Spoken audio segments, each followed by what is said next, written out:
Hi, I'm Randy Wooden, and welcome to another in our Edge Library series, talking this time to young professionals and continuing with the Tell Me About Yourself questions. Difficult one. Here we are in part 2 and really how to handle this question.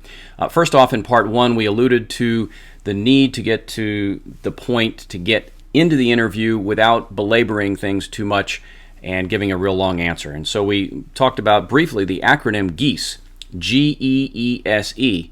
Now we're going to explain what GEESE stands for and actually how to phrase some things that might help you get started on the right foot in the interview. So first off, GEESE. The G stands for greeting.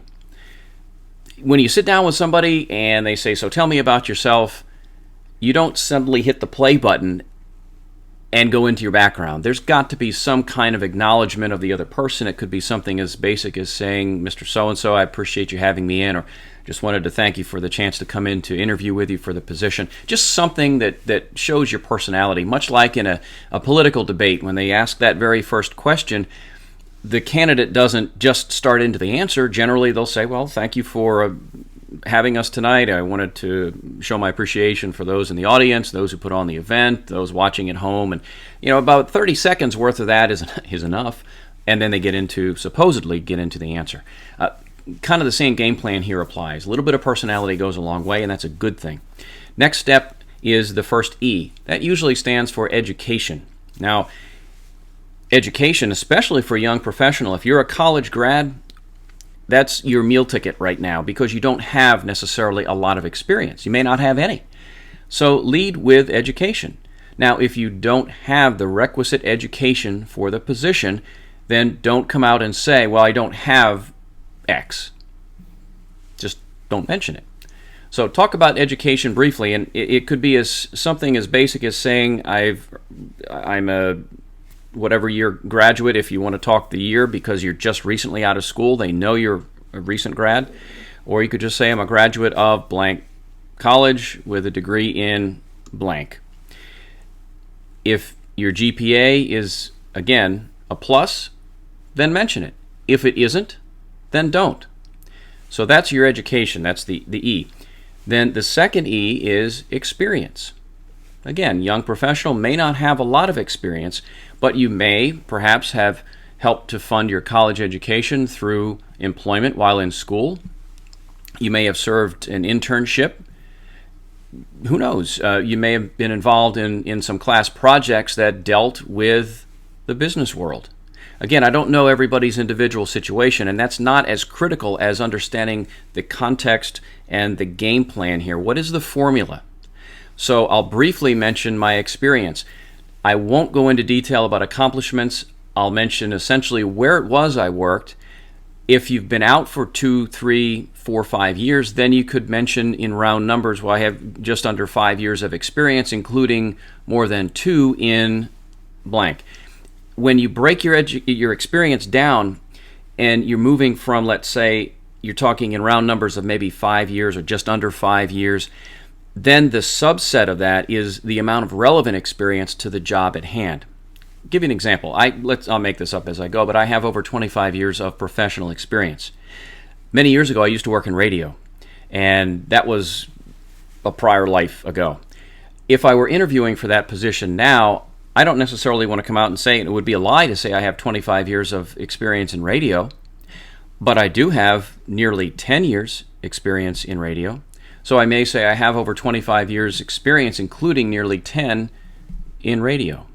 And so that's how you want to break that down and again, go broad and then narrow. If you don't have much experience, then of course you don't mention that. You just mention what little bit you have and don't break it down. You never want to come out and say, I have 8 months experience in this, or I have 3.5 years experience in whatever. So don't go there. Then the S, that would stand for your skills. A young person probably doesn't have a lot in terms of professional achievements. If you did, you might want to allude to the professional achievements, but typically young people are potential. They have education, they have the desire to come in and learn quickly, they have enthusiasm, that sort of thing. And so perhaps a skill might be that you're good with taking on new situations. You've experienced that in college. You have good time management skills. You're accountable, that sort of thing. You're a quick learner. And be prepared that whatever you mention in that part of your answer, you're going to have to defend later on. by giving examples, and we'll work through how to structure that. The final E is an employer question. Very important. Get this point. At the end of your answer, you want to turn around and ask a question of the employer, because it does show now that you're able to ask questions. It gets you off the hot seat, and it allows them to talk and you to think and listen a little bit. So, for example, you might want to restate your greeting. Again, I wanted to thank you for allowing me to come in, and I was just wondering if you could tell me a little more about what you're looking for. That now throws the baton, if you will, to the employer to allow them to talk about things that they were interested in talking about. So let's put all this together in terms of structure. And I'll use my background as an example, and then we'll wrap things up on this segment.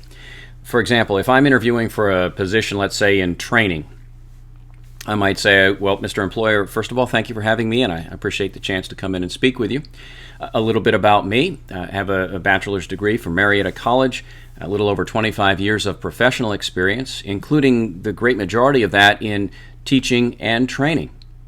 I feel as though, and then what I would do is slip in a skill or two, or perhaps mention an accomplishment, and allude to the fact that I have more that I would share later in the interview. And then I would conclude by saying, and again, just to let you know I appreciate the chance to come in and meet with you. I just wonder if you could tell me a little bit more about what you're looking for. And that should wrap it up.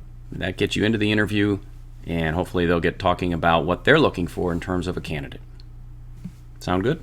That'll wrap it up for this in our Edge Library series, talking to young professionals about handling the Tell Me About Yourself question. It's a difficult one, and I hope this was helpful for you.